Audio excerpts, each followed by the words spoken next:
কোনো কারণে কারোর উপর অভিমান করে দুই বেলা না খেয়ে বাতি বন্ধ করে শুয়ে থাকার আগে জানার চেষ্টা করুন মানুষটা আপনার অভিমানের ভাষা বোঝে কিনা।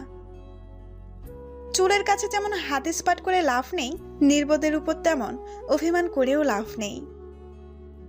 নির্বোধ হয়তো আপনার অভিমানের মুখটা দেখবে, অভিমানের কারণটা খুঁজে বের করবে না।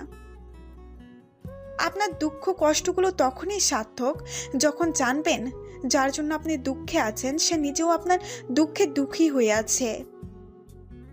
যে আপনার সুখে সুখী হয়েছিল সে যে আপনার দুঃখে দুঃখীও হবে এমন কিন্তু না।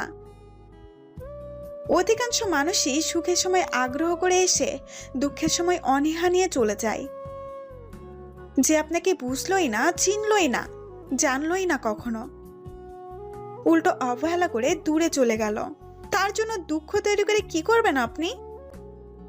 যে চলে গেছে সে কখনোই আপনার অভিযোগ শুনতে আসবে না, উল্টো সুযোগ পেলেই অপমান করবে, অবহেলা করবে। অবহেলিত মানুষ ফুটপাতে জন্ম নেওয়া বেওয়ারিশ কুকুরের মতো। সামান্য স্নেহ ভালোবাসার আশায় কারো দিকে দুঃখী চোখ নিয়ে তাকালেই উল্টো লাথি খেয়ে দূরে সরে যেতে হয়।